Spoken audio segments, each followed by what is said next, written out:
Assalamualaikum warahmatullahi wabarakatuh. Saya Cikgu Muzaffar, Guru Akademik di Mahat Tabiah Haraki An-Nur, Kuala Ketil, Kedah, Malaysia. Okey, baik, video pada kali ini Cikgu nak sambung berkaitan dengan subjek matematik tingkatan 5 KSSM, sambungan untuk bab yang ketiga, matematik pengguna insurans, di mana ini adalah video part 2 lah, sambungan kepada video part 1. Okay, part 1 tu kita dah sentuh berkaitan dengan insurans perjalanan, insurans hayat. Okay, kita dah sentuh jenis-jenis insurans secara umumnya. Okay, insurans hayat, insurans am. Okay. Jadi kepada yang belum menonton video part 1 boleh terus pergi ke YouTube channel Cikgu, Mr. GTM Channel, untuk rujuk semula video part 1. Okey, video part 2 ni kata Cikgu akan sambung berkaitan dengan insurans motor, okey. Insurans jenis-jenis insurans yang lain lah, okey, insurans harta, okey, berkaitan dengan deductible, co-insurance, okey, dan sebagainya lah. Okey, baik. Para pelajar boleh rujuk buku teks tingkatan 5 KSSM, okay, matematik tingkatan 5 KSSM, bermula muka surat 82 sehingga muka surat 91. Jadi dalam video ni cikgu akan beri penerangan yang lebih jelaslah berkaitan dengan isi kandungan isi kandungan topik ni lah. Baik. Bagaimanakah mengira premium bagi insurans motor? Okey, baik. Insurans motor dikira berdasarkan tarikh motor yang menyediakan premium minimum bagi pelindungan insurans tersebut. Tarif ini dikawal oleh undang-undang. Jumlah premium bergantung pada faktor-faktor seperti jenis kenderaan, kegunaan kenderaan, kapasiti enjin, jenis dan jumlah pelindungan yang diinginkan. Kadar premium yang dikenakan adalah berbeza bagi setiap polisi motor. Okay, sebelum tu tengok dekat sini buletin ilmiah ni. Apa maksud tarif tadi tu? Tarif ialah senarai harga tetap yang digunakan untuk menyelaras dan mengawal caj premium dan susunan kata polisi bawah akta insurans.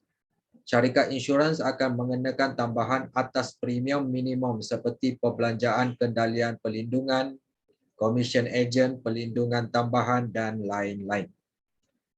Secara umumnya seperti yang cikgu dah sentuh pada video part 1 sebelum ni, okey.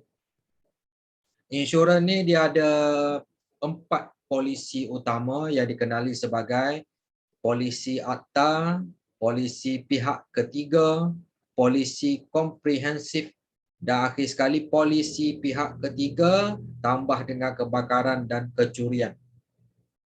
Untuk polisi akta dan polisi pihak ketiga, okay, kedua-dua polisi ini hanya bergantung kepada kapasiti enjin kenderaan sahaja. Manakala polisi komprehensif bergantung pada kapasiti enjin dan nilai kenderaan semasa ingin diinsurансkan. Manakala polisi pihak ketiga tambah dengan kebakaran dan kecurian ni, kadar premium ialah 75% daripada premium asas polisi komprehensif.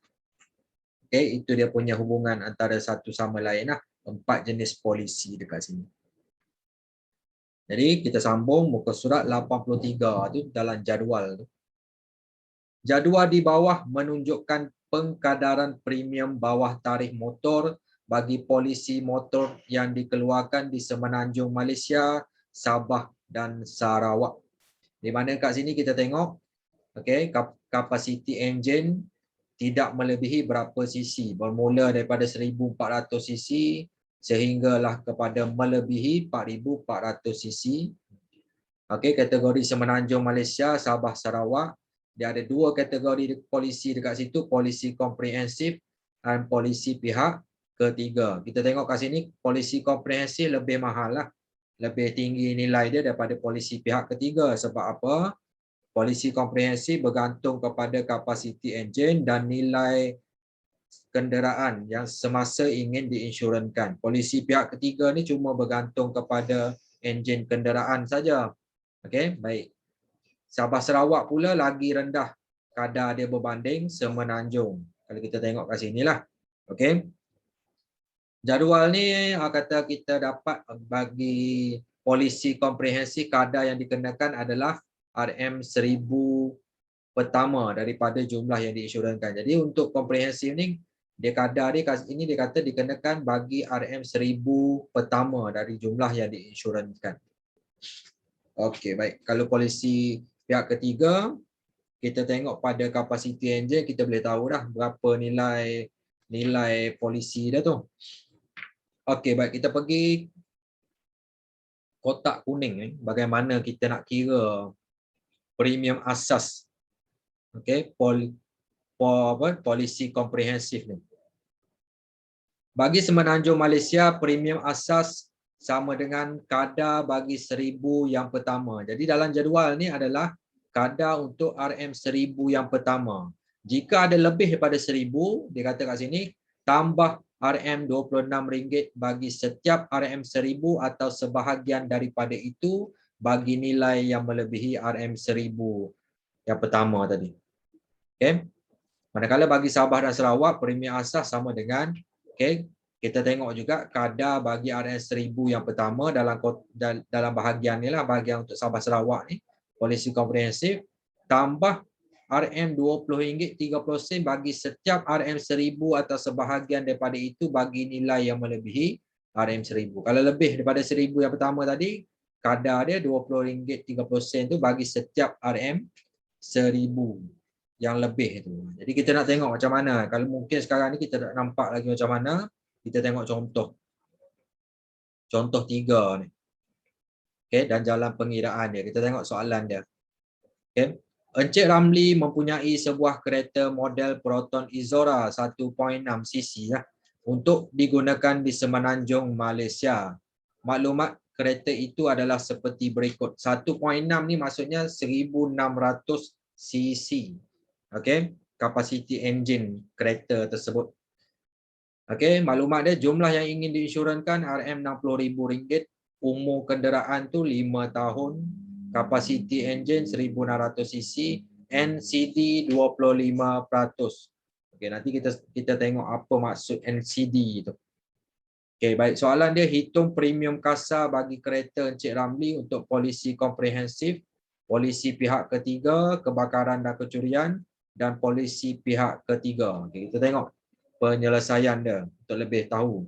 Okey, baik. Yang tadi tu NCD tu apa dia? Okey, tengok dalam buletin ilmiah ni. NCD ni kalau dalam bahasa Melayu dia klausa diskaun tanpa tuntutan, akan diberikan jika tiada tuntutan dibuat terhadap insurans motor anda dalam tempoh perlindungan sebelum pembaharuan polisi dibuat. Oleh itu, premium yang perlu dibayar boleh dikurangkan oleh kelayakan NCD anda. Anda akan kehilangan keseluruhan kelayakan NCD anda apabila tuntutan kerosakan sendiri atau pihak ketiga dibuat terhadap polisi anda. Kelayakan NCD bergantung pada kelas kenderaan anda dan bilangan tahun pengalaman memandu yang berterusan tanpa tuntutan. Baik, soalan dia tadi dia suruh kira, kata ketiga-tiga polisi lah. Okey, polisi pertama, polisi komprehensif. Jadi macam mana kita nak kira dia? Mula-mula untuk RM1000 yang pertama, kita rujuk jadual. Tengok kapasiti enjin tadi 1600. Jadi kita tengok jadual bahagian kapasiti enjin yang tidak melebihi 1650 ni, sebab kereta tu 1600. Jadi untuk polisi komprehensif, tengok pula dekat Semenanjung, Malaysia. Okey. RM305.50. Okey. Itu untuk RM1000 yang pertama. Jadi untuk yang baki yang lebih daripada RM1000 tadi, okey, sekarang ni kita kira. Okey, jumlah insurans yang ingin diinsyurankan tu 60,000. Jadi 60,000 tolak 1000. Sebab apa tolak 1000? Tolak 1000 yang pertama tadi. 1000 pertama kita rujuk sahaja jadual. 60,000 tolak 1000 yang pertama tadi. Jadi baki dia tu bahagi dengan 1000. Sebab apa? Bahagi dengan setiap RM1000 baki. 60,000 tolak 1,000, 59,000. Jadi 59,000 kena bahagi dengan setiap RM1,000, maksudnya kena bahagi 1,000 baru kita dapat berapa unit RM1,000 yang baki tu. Jadi kat sini kita tengok unit baki dia adalah 59. Sebab 59,000 tadi bahagi dengan 1,000 dapat 59. Kenapa RM26 darab 59? Kita rujuk balik dekat sini. Dalam kotak kuning rumuh dia tu. Kena tambah RM26 bagi setiap RM1,000. Maksudnya ada berapa unit RM1,000 baki tu, ada 59 unit. Jadi RM26 darab 59 unit dapat RM1,534. Okey, kadar dia kat situ. Okey, untuk kira premium asas A tambah B, maksudnya kata kadar, kita tengok kat situ tadi. Kadar premium dia tu untuk RM1,000 yang pertama tambah dengan kadar premium yang kata untuk setiap RM1,000 baki itu tambah dua ni, A dengan B ni akan dapat premium asas dia RM1,839.50. D, NCD 25%. NCD ni dia kira macam mana? 25% daripada apa? 25% daripada premium asas. Okey. 25% ni 25% ataupun 0.25 darab dengan premium asas dia RM1,839.50, dapat nilai NCD itu RM459.88. Akhir sekali premium kasar, bagaimana nak kira dia? C tolak D, iaitu premium asas tolak NCD. Okey. Premium asas 1839.50 tolak RM459.88. Premium kasar dia RM1,379.62. Okey. Baik, itu untuk polisi komprehensif. Yang kedua, bagi polisi pihak ketiga yang ada tambahan polisi kebakaran dan kecurian ni. Okey. Dekat sini tadi kita tengok awal-awal sekali di muka surat 82 ni, kalau polisi pihak ketiga yang ada tambahan polisi kebakaran dan kecurian, kadar premiumnya ialah 75% daripada premium asas polisi komprehensif. Okey, tengok balik 75% daripada polisi asas. Premium asas. Jadi premium asas untuk polisi komprehensif kita dah kira kat sini 1839.50 ni. Jadi untuk kira premium asas pihak ketiga yang ada tambahan polisi kebakaran dan kecurian ni 75% ataupun kita tukar kepada 0.75 darab dengan premium asas polisi komprehensif ni RM1,839.50 ni dapat RM1,379.63 untuk polisi ni. NCD dia sama 25%. 25% daripada apa? 25% daripada premium asas dia lah. Okey, 25% ataupun 0.25 darab dengan RM1,379.63 ni dapat RM344.91. Premium kasar pun cara dia sama. Premium asas tolak NCD, iaitu RM1,379.63 tolak RM344.91. Dapatlah RM1,034.72. Okey, jelas kat situ. Manakala bagi pihak polisi ketiga saja yang asas dia, polisi pihak ketiga ni, premium asas dia rujuk terus jadual. Okey. Jadi kita tengok bahagian Semenanjung Malaysia ni, untuk kapasiti enjin tidak melebihi 1650, tengok polisi pihak ketiga. Jadi kita dapat terus nilai dekat situ RM135 premium asas dia. Rujuk jadual dapat terus nilai. NCD sama 25%. Okey, cara kira dia 25% ataupun tukar kepada 0.25 darab dengan premium asas dia lah RM135 ni. Dapatlah RM33.75.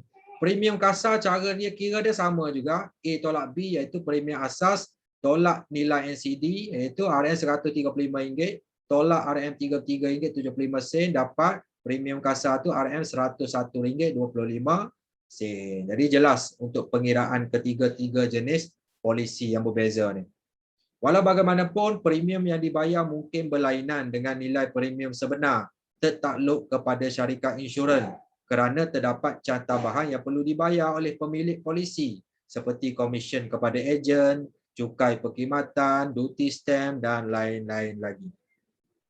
Jadi cikgu galakkan para pelajar untuk lebih mahir berkaitan dengan pengiraan polisi komprehensif, polisi pihak ketiga tambah dengan polisi kebakaran, kecurian ataupun polisi pihak ketiga yang asas tu, para pelajar boleh buat latih kendiri 3.1B ni bermula muka surat 84, okey, sehinggalah muka surat 85 tu.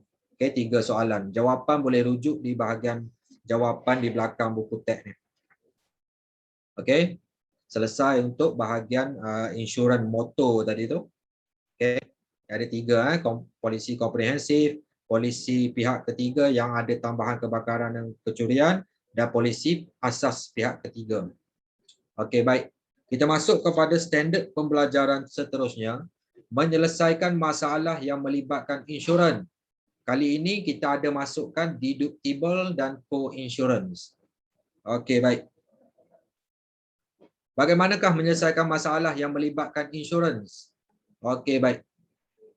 Tip Bestari. Okey, sebelum kita masuk lebih lanjut. Okey, setiap daripada kita ni, okey, bila nak ambil insurans, baca polisi kontrak insurans dengan teliti sebelum anda bersetuju membeli polisi insurans tersebut dan dapatkan penerangan yang lebih jelas daripada ejen insurans anda. Okey, baik. Ada 2 situasi dekat sini. Kita tengok. Okey, ada 2 orang kat sini. Situasi dia. Okey, kerugian yang Encik alami berjumlah RM5,500. Syarikat insurans akan membayar sebanyak RM5,300. Baki RM200 akan ditanggung oleh Encik. Mengapa saya tidak mendapat pampasan sepenuhnya? Okey, baik. Situasi ini mungkin selalu berlaku, okey, kepada pemegang polisi yang mengalami kemalangan dan sebagainya. Klaim insurans tapi tak dapat penuh. Lepas tu kena bayar, kena tanggung pula beberapa bahagian ataupun berapa ratus kena tanggung sendiri. Okey, baik. Terdapat beberapa peruntukan dalam kontrak insurans yang menyebabkan pemegang polisi mungkin menerima pampasan kurang daripada kerugian sebenar dan perlu menanggung sebahagian daripadanya. Antara peruntukan tersebut ialah deductible dan co-insurance yang juga dikenali sebagai insurans bersama. Jadi kita akan tengok apa maksud deductible ni, apa maksud co-insurance. Okey, baik, kita pergi pada muka surat 86. Apa itu deductible? Okey, baik, tengok pada situasi tadi. Okey, kerugian 5,500. Syarikat insurans cuma tanggung 5,300 bagi pampasan kepada pemegang polisi. Pemegang polisi kena bayar 200 yang takut tu. Okey, baik.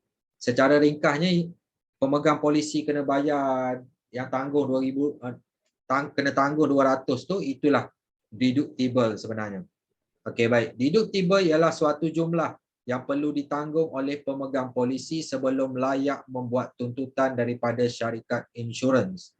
Kebiasaannya deductible terdapat dalam kontrak insurans harta, insurans perubatan dan kesihatan dan insurans motor. Peruntukan ini tidak terdapat dalam insurans hayat dan insurans liability diri. Kita tengok contoh 4. Okey. Baik, jadi kita kena faham deductible ni ada dalam insurans harta, insurans perubatan dan kesihatan dan insurans motor. Okey, contoh 4 ni berkaitan dengan insurans motor yang ada deductible. Puan Suhaila telah membeli insurans motor untuk keretanya yang mempunyai peruntukan deductible sebanyak RM300. Sepanjang tempoh insurans tersebut, Puan Suhaila telah mengalami 3 kali kemalangan.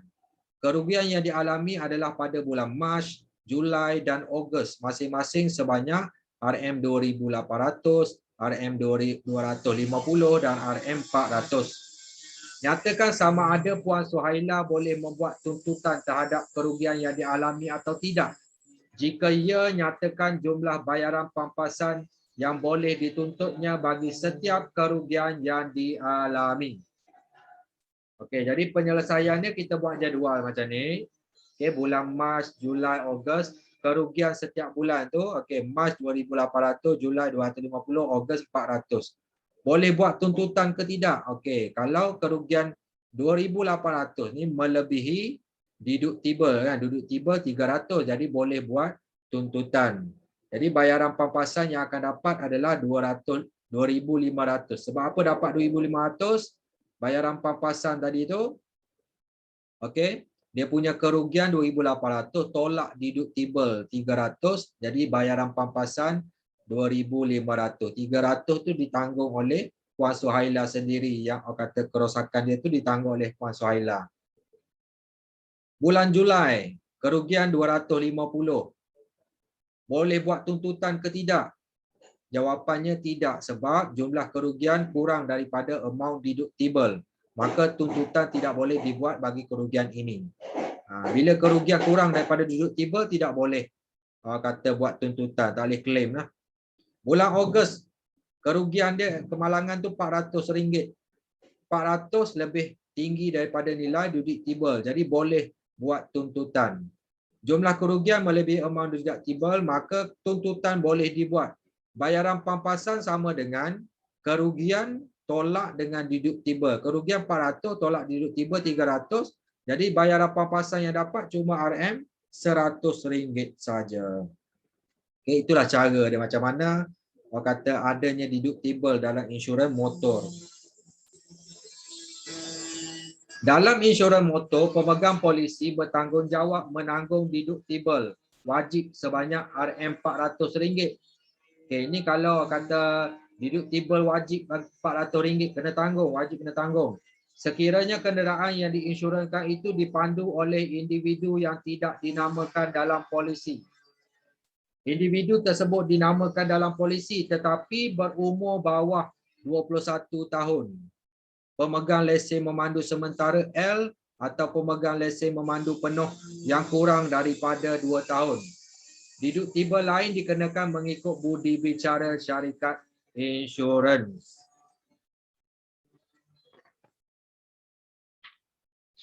Okey, baik, selesai contoh 4. Okey, kita pergi pada contoh 5 berkaitan dengan polisi insurans perubatan yang ada deductible. Okey. Baik. Cherlin mempunyai polisi insurans perubatan dengan deductible sebanyak RM30,000 setahun dengan had tahunan bernilai RM300,000. Pada tahun pertama dalam tempoh insurannya, Cherlin telah dimasukkan ke hospital untuk pembenahan appendix dan dikenakan kos rawatan sebanyak RM8,000. Pada tahun berikutnya, Cherlin perlu melakukan pembedahan jantung dan dikenakan kos rawatan sebanyak RM210,000. Nyatakan jumlah yang perlu ditanggung oleh Cherlin dan jumlah yang dibayar oleh syarikat insurans bagi tahun pertama dan kedua tempoh insurannya. Okey, untuk tahun pertama kita tengok kos rawatan dia RM8,000. RM8,000 ni kurang daripada amount deductible, iaitu berapa tadi deductible? RM30,000 setahun. Jadi bila kos rawatan kurang daripada nilai deductible, maka jumlah yang perlu ditanggung oleh Cherlin adalah RM8,000 tersebut lah. Dia kena tanggung RM8,000 tu sepenuhnya lah. Okey. Manakala tahun kedua, kos rawatan dia RM210,000. Maksudnya lebih tinggi daripada deductible RM30,000. Jadi bila lebih tinggi daripada deductible, okey, berapa jumlah yang ditanggung oleh Cherlin? Okey. Baik, Cherlin cuma perlu tanggung RM30,000 saja. Manakala jumlah yang dibayar oleh syarikat insurans, okey, RM210,000. Okey, jumlah rawatan tu tadi. Okey. Kos rawatan tu RM210,000. Tolak RM30,000 deductible yang ditanggung oleh Cherlin. Jadi jumlah yang dibayar oleh syarikat insurans adalah RM180,000. Okey. Selesai contoh 5 berkaitan dengan polisi insurans perubatan. Okey. Seterusnya kita masuk kepada apakah koinsuran dalam insurans harta. Okey, baik. Tadi yang tadi berkaitan dengan duduk tiba, sekarang ni kita masuk kepada koinsuran. Koinsuran ialah perkongsian bersama kerugian antara syarikat insurans dengan pemegang polisi. Bagi fasal koinsuran dalam insurans harta, pemegang polisi dikehendaki menginsurankan hartanya pada suatu jumlah tertentu berdasarkan peratusan koinsuran yang telah ditetapkan oleh syarikat insurans daripada nilai boleh insurans harta tersebut. Sekiranya peruntukan koinsuran ini tidak dipenuhi, pemegang polisi perlu menanggung sebahagian daripada kerugian bersama-sama syarikat insurans. Oleh itu, jika pemegang polisi ingin mendapatkan pampasan penuh atas kerugian separa yang dialami, dia perlu menginsurансkan harta tersebut mengikut peruntukan koinsurannya. Jadi, rumus dia macam ni. Jumlah insurans yang harus dibeli sama dengan peratusan koinsuran darab dengan nilai boleh insurans harta tersebut. Baik, ada beberapa situasi dekat sini, ada 3 situasi. Yang pertama, jika nilai yang diinsurankan itu sama dengan jumlah insurans yang harus dibeli. Jadi bayaran pampasan yang akan diterima, cara kira dia sama dengan jumlah kerugian tolak dengan deductible. Dengan keadaan jumlah kerugian tu mesti kurang atau sama dengan jumlah insurans yang telah dibeli. Okey. Yang kedua, situasi kedua, jika nilai yang diinsurankan itu kurang daripada jumlah insurans yang harus dibeli. Bayaran pampasan, cara kira dia, jumlah insurans yang telah dibeli bahagi dengan jumlah insurans yang harus dibeli, darab dengan jumlah kerugian, tolak deductible. Okey. Yang ketiga, jika mengalami kerugian menyeluruh, bayaran pampasan sama dengan jumlah insurans yang telah dibeli, tolak deductible. Okey, baik. Kita tengok contoh 6. Muka surat 88.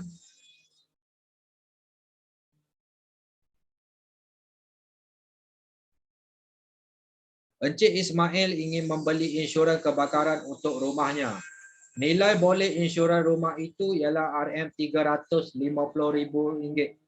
Polisi insurans kebakaran yang ingin dibelinya itu mempunyai peruntukan koinsurans untuk menginsurансkan 80% daripada nilai boleh insurans hartanya dan deductible sebanyak RM2,000. Jadi soalan A, hitung jumlah insurans yang harus dibeli oleh Encik Ismail bagi rumahnya itu. Jadi jumlah insurans yang harus dibeli itu dia bagi tahu tadi 80% daripada nilai boleh insurans hartanya. Jadi 80%, okey 80% tu 80% darab dengan 350,000 nilai boleh insurans rumah tu. Dapatlah nilai dia RM yang insurans yang harus dibeli itu RM280,000. Okey, B. Rumah Encik Ismail telah mengalami kebakaran dan jumlah kerugiannya adalah sebanyak RM25,000. Hitung bayaran pampasan yang akan diterima Encik Ismail jika dia menginsurans rumahnya. Okey, situasi 1 pada jumlah insurans yang harus dibelinya. Maksudnya kat sini kita nak kira berapa bayaran pampasan jika dia insuraskan rumahnya sama dengan jumlah insurans yang harus dibeli. Okey. Jadi bayaran pampasan sama dengan jumlah kerugian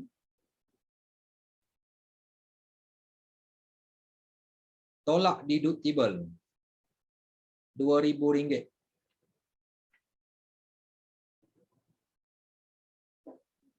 Okey.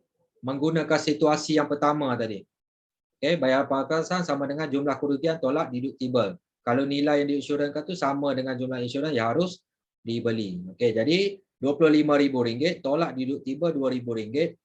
baik bayaran pampasan RM RM23,000. Okey, situasi kedua dengan jumlah RM RM150,000. Okey. Seterusnya hitung nilai penalti co-insurans.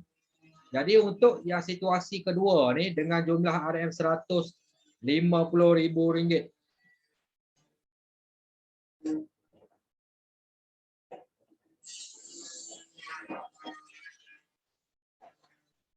Jadi nilai insurans tu RM150,000 kurang daripada jumlah yang harus dibeli tadi. Okey. Jadi RM150,000 kurang daripada jumlah insurans yang harus dibeli itu RM280,000. Jumlah yang disyurahkan adalah kurang pada jumlah tersebut, maka bayaran pampasan RM150,000 bahagi dengan RM280,000 ni darab dengan jumlah kerugian dia RM25,000 tolak dengan deductible RM2,000. Rumus dia ni boleh rujuk balik dekat sini tadi. Bagaimana kita boleh kira macam ni daripada rumus tadi.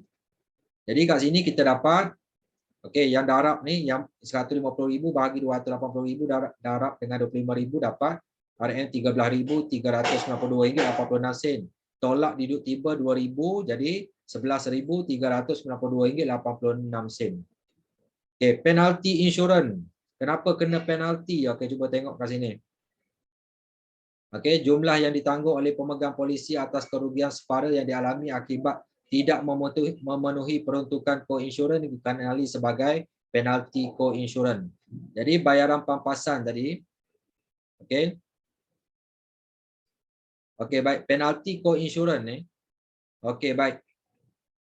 Kerugian RM25,000 okey, tolak dengan RM13,392.86 ni apa? Maksudnya bayaran kata pampasan ni tadi. Okey, tambah dengan deductible ni RM13,392.86.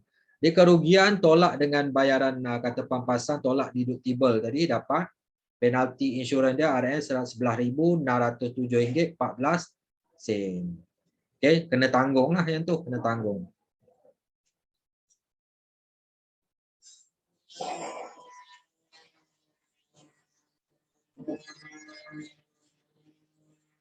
C. Rumah Encik Ismail telah mengalami kerugian menyeluruh.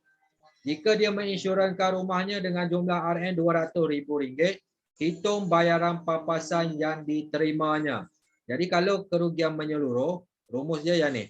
Bayaran pampasan sama dengan jumlah insurans yang telah dibeli tolak deductible.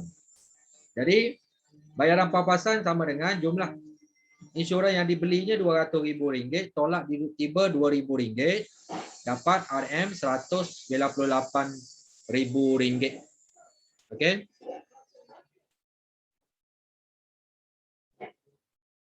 Jadi kalau kita tengok kat sini bayaran pampasan RM198,000. RM98,000. Okey, insurans kata nilai boleh insurans tadi RM350,000. Jadi sebenarnya kat sini Encik Ismail ni kerugian, mengalami kerugian okey, RM350,000 tolak RM198,000. Sebenarnya dia rugi RM152,000 walaupun dia mengalami kerugian menyeluruh, tapi dapat orang kata separuh, lebih orang kata tak sampai separuh lah lebih kurang dia punya orang kata pampasan tu. Okey. Jika pemegang polisi menginsurans hartanya dengan jumlah lebih besar daripada jumlah yang harus dibeli mengikut peruntukan co-insurans, bayaran pampasan yang dihitung menggunakan rumus co-insurans akan melebihi jumlah kerugian sebenar yang dialami. Walau bagaimanapun syarikat insurans hanya akan membayar bayaran pampasan tidak melebihi jumlah kerugian yang sebenar. Bayaran maksimum untuk suatu kerugian adalah bersamaan dengan jumlah nilai muka insurans yang telah dibeli oleh pemegang polisi. Okey, baik. Selesai. Untuk contoh 6 tu dia panjang sikitlah berkaitan dengan co-insurans ni. Dia ada beberapa situasi yang kita kena tengok dan rumus untuk mengira bayaran pampasan pun berbeza mengikut jenis situasi. Jadi kena tengok betul-betul. Okey, kena ulang baliklah, tengok kalau tak faham penerangan ni tengok ulang balik bagi faham. Okey, baik, itu co-insurans yang melibatkan harta, insurans harta. Okey, kita akan masuk kepada co-insurans dalam insurans kesihatan. Okey.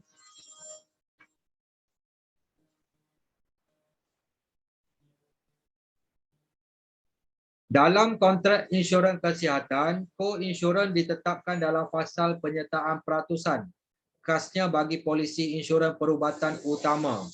Dalam fasal ini, pemegang polisi dikehendaki menanggung sebahagian daripada kos perubatan yang dilindungi kontrak mengikut suatu kadar yang dipersetujui selepas mengambil kira peruntukan deduktibel sekiranya ada.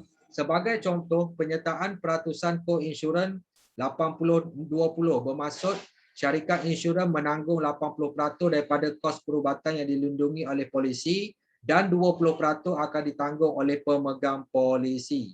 Okey, kita tengok sebagai contoh ni, contoh 7. Okey. Puan Chen. Okey, besarkan sikit. Okey, baik. Puan Chen mempunyai polisi insurans perubatan utama dengan peruntukan deduktibel sebanyak RM500 dan fasal penyertaan peratusan koinsurans 75-25 dalam polisinya.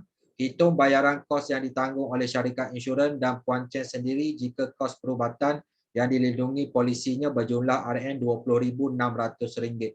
Jadi penyelesaian dia kat sini, okey, kos perubatan selepas deduktibel, okey, RM20,600, tolak deduktibel RM500, dapat RM20,100. Ini kos perubatan selepas tolak deduktibel.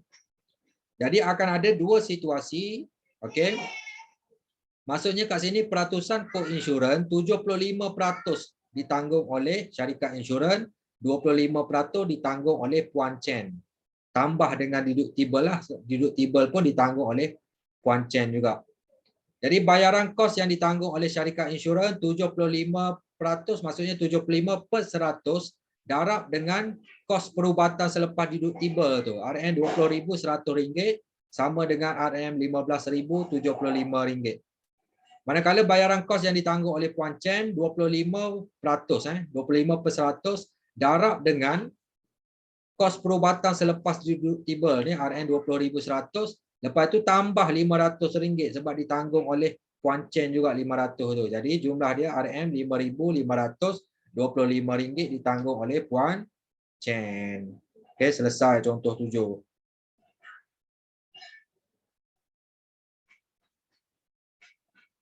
Okey, baik. Bila kita dah tengok tadi, berkata deduktibel dengan koinsurans ni, perbezaan dia kita tengok kat sini. Deduktibel ialah suatu jumlah yang mesti dibayar dahulu oleh pemegang polisi tanpa mengira jumlah kos manfaat yang layak. Itu deduktibel, kena bayar dulu. Koinsurans ialah perkongsian kos dengan keadaan pemegang polisi menanggung peratusan tertentu daripada kerugian bersama dengan syarikat insurans. Itu beza dah.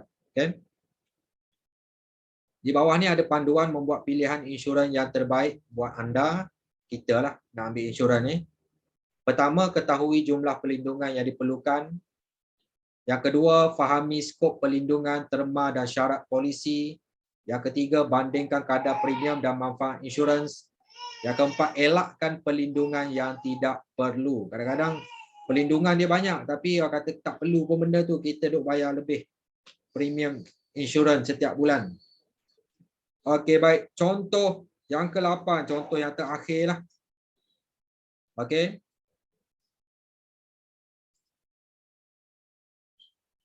Contoh 8, Jasnita ingin membeli polisi insurans perubatan untuk dirinya. Dia membuat perbandingan faedah bagi pelan polisi daripada dua buah syarikat insurans yang berbeza, iaitu XX dan XY. Okey, boleh tengok dalam jadual ni. Syarikat insurans XX dan XY, faedah dia, had tahunan keseluruhan, bilik hospital dan makanan, unit rawatan rapi, allowance tunai harian di hospital kerajaan, premium tahunan masing-masing lah. Okey, kita tengok betul-betul. Jadi tengok dekat jadual tu, perbandingan dia. Jadi yang mana yang Jasnita akan pilih? Okey, kita tengok kat sini perbandingan dia. Pelan polisi XX adalah lebih baik kerana walaupun kedua-duanya memberikan had tahunan keseluruhan yang sama, okey, had tahunan sama, iaitu RM50,000. Premium tahunan bagi XX adalah lebih kecil berbanding dengan YY. Cuba tengok premium tahunan dia, okey. SS lebih kecil daripada YY. Selain itu, faedah yang ditawarkan juga adalah lebih baik dari segi tempoh perlindungan, iaitu sepanjang tahun bagi bilik hospital dan makanan. Kita tengok kat sini, 365 hari. Yang ni 200 hari saja. Okay? Tapi bayaran untuk 365 hari ni lebih murah berbanding yang 200 hari ni. Okay? Dan allowance tunai harian di hospital. Okay, allowance tunai kita tengok. SS ni RM100 untuk setahun 365 hari. Yang ni RM50 untuk 200 hari saja. Tambahan lagi, tiada hak pelindungan bagi unit rawatan rapi kerana pampasan dibayar mengikut cas rawatan yang dikenakan kepada pemegang polisi.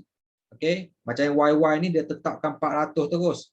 Okey, berbeza dengan YY ni mempunyai had sebanyak RM400 bagi tempoh perlindungan yang sama. Okey, walaupun 90 hari tapi yang ni mengikut cas dikenakan, yang ni RM400. Jadi kita tengok kat situ XX tu lebih baik dia punya pelan ataupun faedah insurannya. Jadi berakhirnya video pada kali ini selesailah. Kata untuk keseluruhan bab 3 matematik pengguna insurans di bawah subjek matematik tingkatan 5 KSSM, di mana pada video part 1 kita dah sentuh berkaitan dengan risiko, jenis-jenis insurans iaitu insurans hayat, insurans am. Okay, insurans am ni dia pecahan dia insurans motor, insurans kebakaran, insurans perubatan dan kesihatan, insurans kemalangan diri dan insurans perjalanan. Di mana sebelum ini pun kita dah sentuh berkaitan dengan pengiraan premium insurans. Contohnya premium kata insurans perubatan kan. Insurans hayat tu macam mana kita kira. Okay, ni rumus dia lah. Boleh rujuk balik yang ni. Dan kata hari ni kita dah masuk kepada penyelesaian masalah. Kata untuk insurans motor, insurans apa tadi, insurans harta, okey, insurans kesihatan yang melibatkan deductible dan co-insurance. Okey. Baik, secara keseluruhannya kita dah sentuh keseluruhan standard pembelajaran yang diperlukan oleh pelajar untuk memahami dan menguasai bab yang ketiga ini. Okey, itu saja daripada cikgu. Sekian, terima kasih. Assalamualaikum warahmatullahi wabarakatuh. Terima kasih. Jumpa lagi.